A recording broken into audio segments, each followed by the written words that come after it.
Hello! I'm back after a long time of not posting. A, I had to do my finals exams, which took a long time, and other work as well.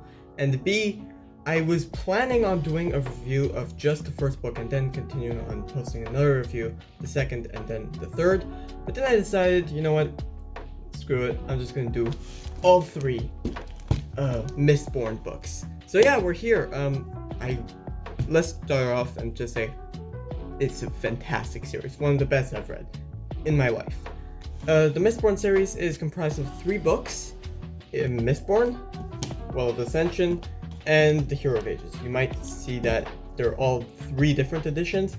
I only own the first book, and these 2 are from the library. But okay, let's get on with this. I won't get into too much spoilers. Actually, I'll just put a segment in the end where it's just spoilers. But for now, let's just talk about my general review. And let's start off with the first. I found the first to be a 10 out of 10. No joke. This is some fantastic writing by Brandon Sanderson. My first Brandon Sanderson novel, actually. I'm really excited to get into other Cosmere novels. Maybe I'll try The Way of Kings later. But for a debut, I really like this.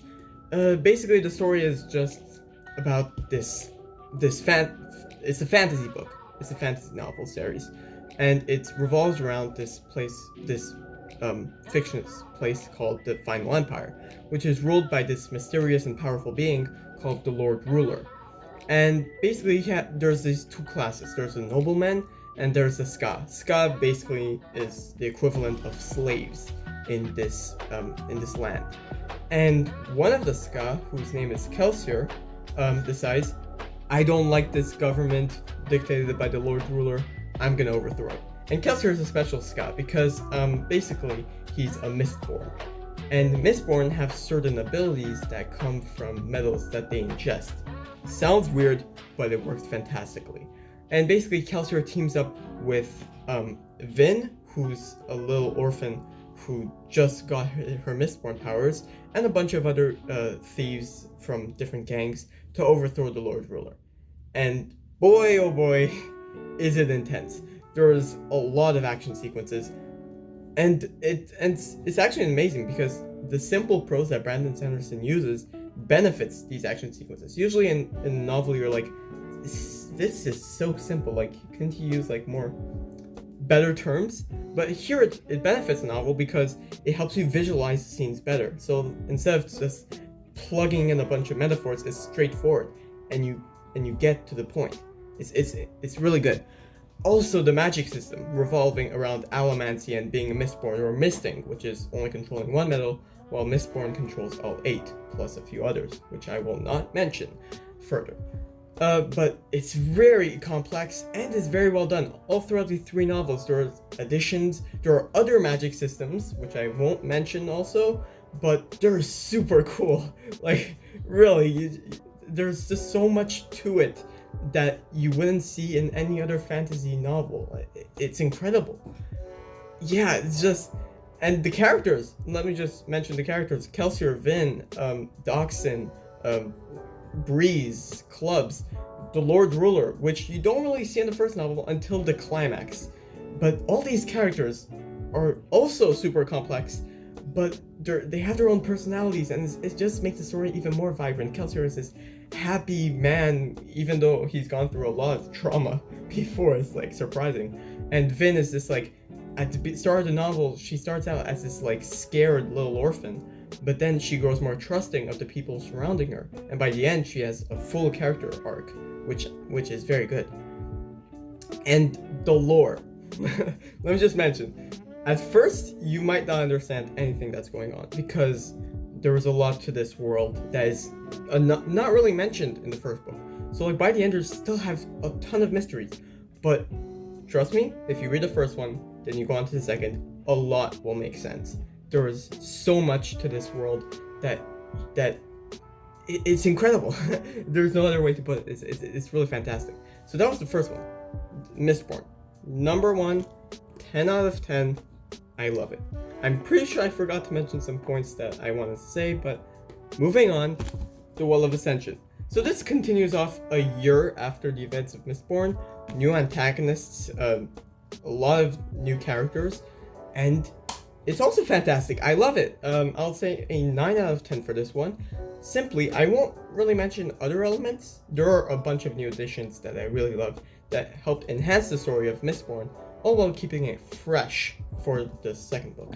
But my only issue with The Well of Ascension was that sometimes there were elements that are mentioned early on in the book and then are forgotten for like half of the rest of it.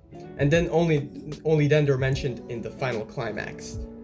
And that kind of annoys me. Like, I won't go into specifics because spoilers, but imagine there's like an omnipresent threat to the protagonist, like very, very dangerous.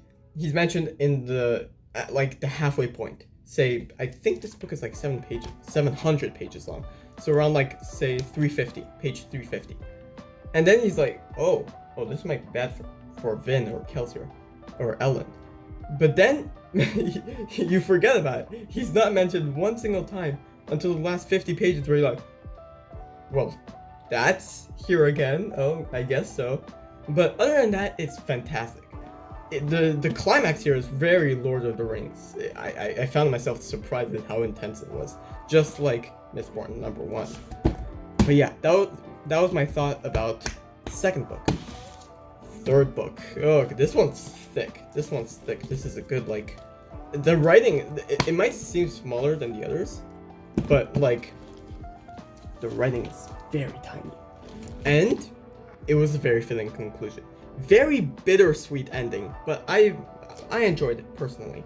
I would say this one is actually an 8 out of 10. I found this the weakest, even though, like, I mean, there was a lot of hard competition, but I find it the weakest because it just, there's a lot happening, and I find it just, there's plenty of side quests going on. The characters are split up, there are different side quests, and I just find that it's a bit too, like, unnecessary. Like, there's this one certain side quest involving a few characters from the original Mistborn, and it feels super not needed. Like, Brandon Sanderson could have just cut that, and it wouldn't have changed the story whatsoever.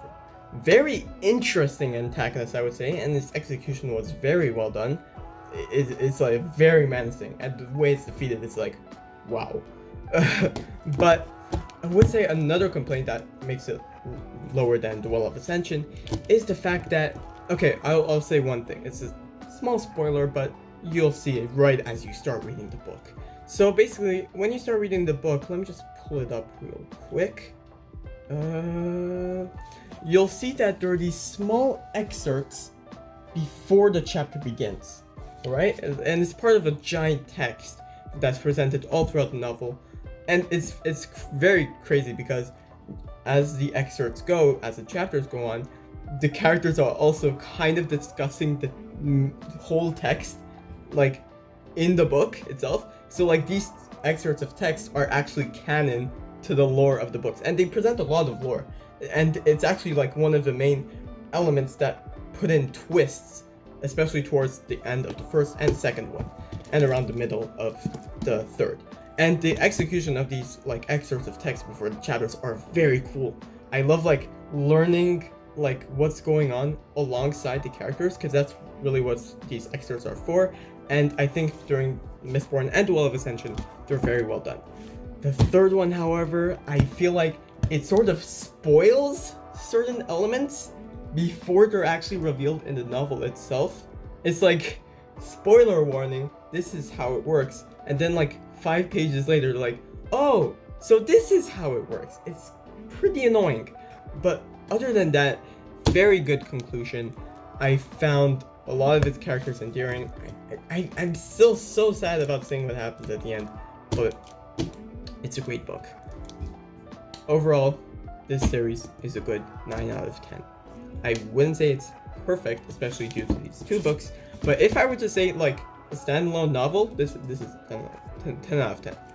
Now, I do want to get into some spoilers, so for anyone who really wants to read the series, and I highly recommend it if you're a fan of fantasy, definitely read it. It's worth it. Even though they may be very thick, it's worth the ride. But I do want to get into some spoilers. So, You can leave now. 3, 2, 1. They killed Kelsier in the first book. Why did you have to kill Kelsier? He was my favorite character. I'm just sad. It's just, wow. They really just went all in on Kelsier's character. And I loved his arc though. It was fantastic. I love how he just grows from this man who's like, I want to just overthrow the government. I'm like super mad. Even though he hides it behind his like smiling attitude.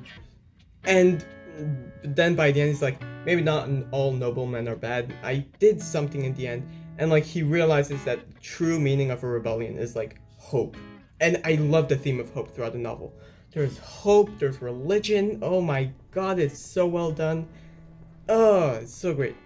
And I found the Furukami and Hemalurgy to be very fascinating. They don't mention Hemalurgy until the third book, but it's very cool. And Furukami, I mean, they don't really do a lot with it. Not necessarily, not as much as they do with Allomancy, but it's still great. I love it. It's complex. Collis and Kandra, both starting with K, and Steel Inquisitors are very fascinating species. Like, it really makes it more of a, it sells it more as a fantasy novel. And they're cool, they're very cool. I can't stop raving about this book, I'm sorry. But yeah, and then the Lord Ruler, like, oh my god, man, he is a menace. You don't see him for like 90% of the book too. It's insane how they build his character up. You're like, he's just built up as this very mysterious, like, very powerful, all-knowing piece of God. And then, like, when you reach the scenes before the climax, where he finally meets up with Kelsier, you're like, oh, well, Kelsier's gonna beat his ass, though. Because, basically, Kelsier's also been built up as this all-powerful Mistborn, the survivor of Haston. And you're like, yeah, no, Lord Ruler is done for. And then Lord Ruler just kills Kelsier, just like that. It's insane. It's insane. And then when Vin finally summons the Mists and takes down the Lord Ruler, you're like, oh, well, Lord Ruler's just a fraud, I guess. And then you wonder, like, how did Vin summon the Mists and stuff? And yeah, that's like one of the questions you have for the second book, which I found to be very cool. Ellen, oh my god, Ellen's arc is fantastic. Him learning how to properly rule an empire, it's great. And actually, surprisingly, there are 3 kings basically as antagonists. Lord Ventress Straff, which is Ellen's father, and there's another, I forgot. There's Seth and a third who controls an army of Calls, and somehow they make the antagonists, who are just a bunch of weak kings, more menacing than the Lord Ruler, which is insane. And as I said before, the climax is great. Oh my god. They do so much. Brandon Sanderson does so much to make this story come together. And the ending, ooh, I did not see that coming at all. And you're left with so many more questions that finally the third book answers. Okay, I will start off again with, why did Brandon have to kill Ellen and Vin? And they just decided to make Sazed the god. Okay, it's a great choice. I still found it super enjoyable, and I think it's great to have their stories end there. It's very fulfilling. But at the same time, it's just so sad, man. Why? And Sazed becoming god was something I did not expect. But it's a very great character arc, because like you see him at the beginning, he's like, I hate religion, man. It's like there's so many flaws in it. It's like they're all false, like just these tiny details make them all false necessarily. But then he realizes that although sure some elements may be false, they'll have some truth in them, and by the end he learns to accept that, and that's how he becomes their new sort of Lord Ruler. And Vin becoming preservation was just amazing. Like the way she just decided, so you took Ellen from me, I have nothing else to lose. And then she just completely slams into Ruin, kills them both. And I think there's some link to Ruin and some other Cosmere novels, because they say some man with red hair. I don't know, I haven't read any other Cosmere novels, but I think there's a link to it. I think. Because, like, still, there's no real origin to ruin and preservation. They're just forces that exist in this world. And I've heard there's a bunch of, like, little small details that link to it. That link other Cosmere novels to Mistborn. Also, yeah, and it was the spoiler that I was talking about before about Cure of Ages and the Experts of Text. I feel like they just revealed Hemorrhagy and the text too early. Like, it's just a thing now before it's actually revealed in the story itself, which I found very, very bad. But other than that, yep, that's my full review. I say that this series is a full-on 9 out of 10 series as a whole. But Mistborn 1, 10, 9, and 8. So yeah, that's my review. Thank you for watching. And by the way, what I'm gonna be reading next, I have been reading American Dirt by Gianna Cummins. And it's 10 out of 10 too. This is fantastic. I love this. The first 10 pages are brutal. And it keeps getting better. It's a very fantastic book. I can't wait to finish it. Around 60 pages in. But yeah, it's fantastic. Man, I can't wait to see how the story ends. But yeah, thank you for watching so much. I've actually got a full board, full-on whiteboard. Maybe I'll show it in a post or something. Where I wrote out all the books I want to read this summer. But I put out a lot. I'll probably not even get halfway. My TBR is like 100 books. So, well, we'll see how that goes. But yeah, thanks for watching and see you on the next video. Bye bye.